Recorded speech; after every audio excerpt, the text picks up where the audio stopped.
Okay, so the first question is best TT bike on a budget.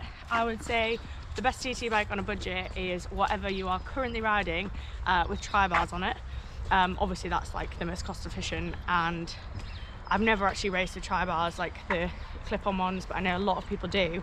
And my personal opinion would be, unless you were going to get a tri-bike that was going to make a significant difference, so probably like Di2 and like more aero, so probably in the high budget bracket, I would just rather use my road bike and put tri-bars on it.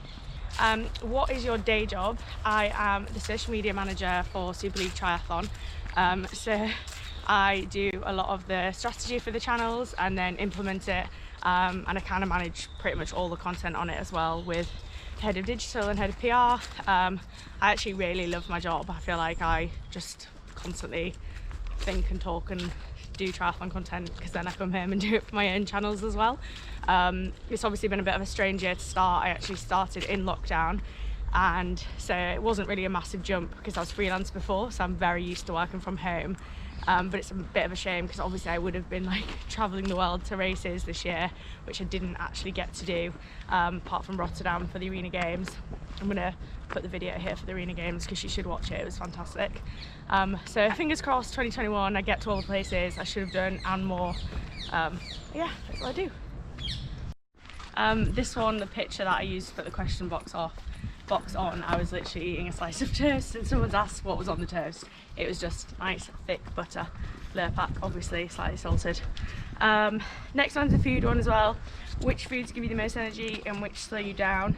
I am really not that fussy when it comes to food. Like, I don't have a strict nutrition plan when I race even. Like, my kind of approach is get your stomach ready to eat anything, just in case you can't get hold of your nutrition. And I also think it kind of gets people's like thought process like messed up if they then can't get hold of something, and then all of a sudden they'll think, oh, I'm not going to have a good race because I didn't have the breakfast I always have. Not like the conventional approach, and I don't necessarily recommend it, but it works for me. And I think I am better on a higher carb diet. So a load of bread and stuff I feel is what fuels my sessions better, rather than a high fat diet, which I know some people like for energy with endurance sports. So what are your favourite foods at the moment? We have been cooking out of the roasting tin and the quick roasting tin every night since I got it, and I would say my favourite thing is possibly the lamb flatbreads. They were literally the most delicious things I've ever cooked. They had like goat's cheese in it, caramelised onions and raisins, and like cumin infused lamb. They were so good. So I'd say that was my favourite, but basically anything out of that cookbook. Okay, so the next question is, would I try to qualify for Kona again? And the answer is, I don't think I would dedicate my time and that be my like out and out goal quite like it was the last time, because it is all consuming, and I think in this age group I would really have to dedicate a lot more time, and I have like, triathlon is just something I do for fun, and I've obviously like, I really care about my job and work and stuff like that, and I've got a load of other stuff going on, so I don't know if I would necessarily out and out try to qualify again. However, I do still want to train for track for Ironmans, and I do still want to continuously improve. So if I did a few more races in this age group and I kind of felt like it was a possibility, then I'm sure I would, and I would absolutely love to get back. So really I just want my dad to qualify, and then I can go be support crew. That would be best case scenario. The next one is my favourite running distance. I've obviously recently just done my first few ultras, and I think if I'm just doing an out and out run, it would be one of the longer ones. So I did 55 miles, and although it was pure pain, I definitely enjoyed it, and actually have entered an 80 miler. So I think the longer the better for me. I just like to be on the trails, I like to see nice views and it to be like quite chill. So I think the longer the better. Got no real intention of racing a marathon again anytime soon, unless it's after the swim and the bike. Dream triathlon or destination race would definitely just be Kona again, because it was so good. I really want to do Copenhagen next year, but it's just for deferrals at the minute. I don't know, I don't really have a dream race apart from Kona again, but I just want to do different races in nice places. So there's loads, I guess, on my list. But you don't want to go to Kona again? I don't want to try, excuse the cameraman, I don't want to try qualify again, but I want to go to Kona again. Right. It makes sense. Favourite things to cook or bake? I think I've answered this earlier. At the minute, it's actually from this book, and it's the lamb flatbreads, and they are fantastic. I'll put a picture here. Baking, don't know. I've not really been baking recently. What? Can you do my Marmite, please? Oh, sorry. I'm making his breakfast and getting told off. So yeah, the rubbish answer for that, but don't really know. The puffer jacket that I was wearing at the beginning of this video, that's also been asked where I got it from. It is Sweaty Betty, and it's like a blanket, a duvet, a sleeping bag, and it's the best thing ever. Rory thinks I look like I'm pregnant in it. If I wasn't into running and sports, what would I do for work and for fun? I mean, I don't really do sport for work. I do social media, marketing. So I would still do that for work. And for fun, I feel like sport's like not a massive, well, it is a big part of my life, but like I do loads of other things for fun, but I definitely wouldn't do another sport because I'm just not very sporty at all. I'd quite like to try like surfing or do a bit more like climbing. Quite enjoy doing a bit of rock climbing. And I really want to learn to skateboard. I don't think I'd be very good at it, but I'd quite like to try that. Oh, and CrossFit. I feel like I'd be a real like gym goer if I didn't do. I'm getting really judged for the way I'm spreading my Marmite here. Look at that, looks good. No? We'll let the people decide. Does that look like a well buttered and marmited bagel? Let me know. So yeah, I'll answer one more before I go on my bike, and then I'll get the rest later. Which one should I go for? What made me do an Ironman was I had done a marathon and really enjoyed it, and then I watched my dad train for Ironman Bolton, and then I watched Ironman Bolton, and I'd kind of seen all the dedication and stuff that went into it, and I just thought it was mental, and I was like, I really want to have a go at this. So it was my dad. My dad was the reason I've done Ironman, and then I think once you do it, you just get the bug, and you kind of like addicted to it. So yeah, I'm gonna get a bike now. Okay, this is the last location of this really random video. I thought I'd chat to you while I'm getting ready. I'm not really getting ready for much, but you know, otherwise you just spend your whole weeks with no makeup on, tracksuit bottoms. So it's Sunday roast day, and yeah, I thought I would put a little bit of makeup on. Okay, back to it. So what does my weekly training look like? I'll be honest with you, at the minute, or even for the last year, there's been no real structure because we've just had such a mental year, and I've had no race to like train for. They've all been postponed, things like that. I was obviously ultra training for the back half of the year, and then I raced my ultra and picked up a bit of a niggle. So this was the first week I've actually had like a fairly decent week of running. So I did like 14 miles overall, which is not exactly the 60-mile weeks I was doing before the ultra. So I'm kind of just training as and when, and trying to just like tick over, keep a good base, ready to hopefully start a proper structured training plan in the new year.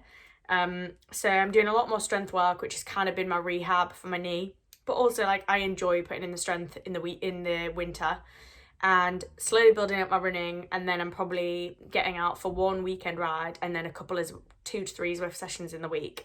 So there's no structure, if I'm being totally honest, but I'm enjoying it. Like, it's just about kind of more for my mental health more than anything. Like, working from home all day and feeling quite like stressed about all the uncertainty of everything. Exercise is like really massive for me, so it has kind of been more exercise than training. So like my weekly training has just been all over the place. However, you can watch, I'll try to put a video here, a recent like week for a rough idea of what it's been looking like. The next question is how am I finding, like, well, I got asked this about 4 times, but like basically the gist of how am I finding London life? Am I enjoying it? And how have I found it? I feel quite rude, like not looking as I'm talking, but my mirror's here, so I'm just gonna look like an Oompa Loompa if I don't keep looking. But anyway, yeah, it's actually like we are 3 days away from my like 1 year anniversary in London, which is completely mental. Like I will caveat that with, I did move and then spent like Christmas at home, and then obviously lockdown hit and I spent 2 months at home for the first bit of lockdown, and then I was in between flats and then spent another month at home, so I've really probably only done like 9 months. But everyone knows like I'm a massive home bird, like I love Yorkshire so much, and I lived in London about 5 years ago and swore I would never come back, and here I am. But it's been actually the best thing I ever did. When I moved down in December, I was moving to have a change of scenery, and I was having like a bit of a tough time in my personal life, so I was like, I need a change. I need to get away from the very small place where I'm from, where everyone knows everyone. And I was like, I'm gonna come do 3 to 6 months just as a short stint, and then I'm just doing my blush by the way, then I'm going to come back home and like figure my life out, which is quite hilarious really, because it just never works out like you expect, does it? But I moved to London, fully kind of like embraced London life, I would say, and now I'm like in a new flat living with someone, so as in like a boyfriend. So it's kind of been a bit of a crazy year, to be honest. Obviously everything's kind of been everything's kind of gone much quicker than it normally would have done because of lockdown, because of COVID, and yeah. So I'm tied into this flat for a year now, at least, and I'm so happy. Like I love our flat. I love work. I was obviously freelance when I moved down. I didn't expect to get a job that I love.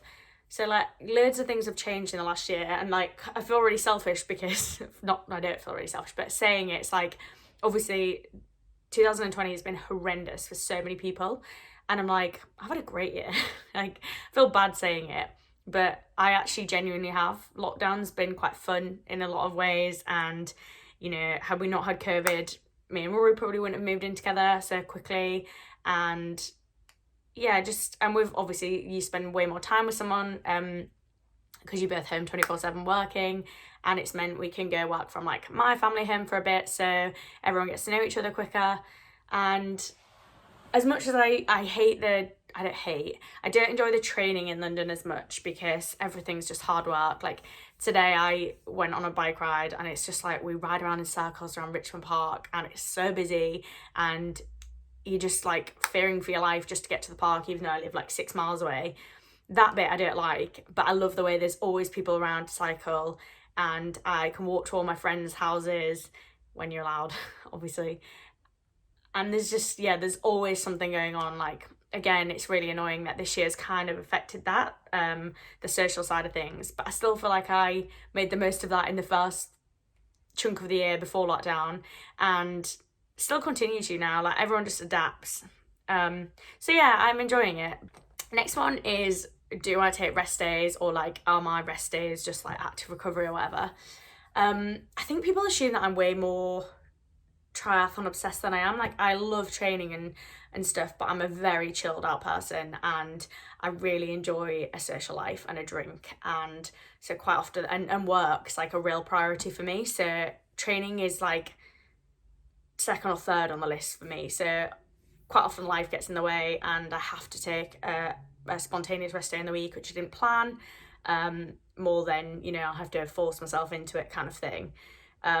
So I definitely have at least 1 rest day a week, usually 2 because of things popping up, and a lot of those are easy days. And certainly at the minute, like I'm not training for anything or following a structured plan, so I do have rest days. And then when I'm on training structured plan, I have at least 1, and then a couple of easier days. So yes, I do. I did my mascara because I was like, I do that weird like thing with your mouth when you do your mascara, and I had to like concentrate. I'm not doing more questions, so I thought while I'm here I'll curl my hair. Why not? Let's go all out on a Sunday to sit in the living room. Next one, this one was interesting. How do you manage like body image issues when you put on weight? I feel like this answer is probably not what a lot of people want to hear, but for me, I'm like, one, weight is such a boring topic, like, and I really also feel like this about this whole body image narrative on Instagram. I'm like personally really bored of talking about it. Like, does it really matter what we look like that much? And do I want to invest loads of time into like, or thought into, do I like the way I look and does it define me and blah blah blah blah blah? Like, surely adding to the conversation is part of the problem. Like, is it really a big deal what our bodies look like? And also, it's perfectly okay for you to not actually feel like comfortable in what you look like, as long as it doesn't like consume you. Like, I definitely go through phases where I'm like, oh, I'm a little bit chunkier, like off the back of lockdown. I'm actually probably like a stone heavier out of this lockdown. And there's some times where I'm like, actually, this isn't my comfortable weight. Don't necessarily love the fact that I'm, my body fat percentage is a lot higher. And I think that's an absolutely okay thought. And I'll probably then will say to myself, do you know what? I need to up my steps a bit more. Or I maybe need to like not drink a bottle of wine on a Wednesday on the regular.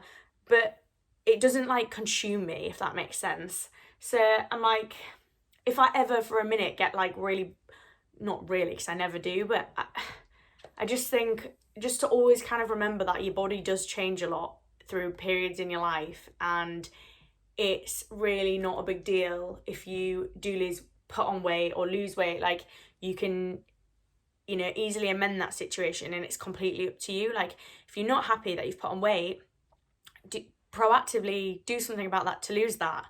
And I know people get, I'm not advocating anyone loses weight at all. I think it's such a sensitive subject, but I think fundamentally, just like, I don't really get hung up on body image that much, because I just think there's so much more to me than what I look like. So it doesn't really matter. Like, it doesn't affect the running I do on the weekend or the biking I do. So it's not really a big deal for me.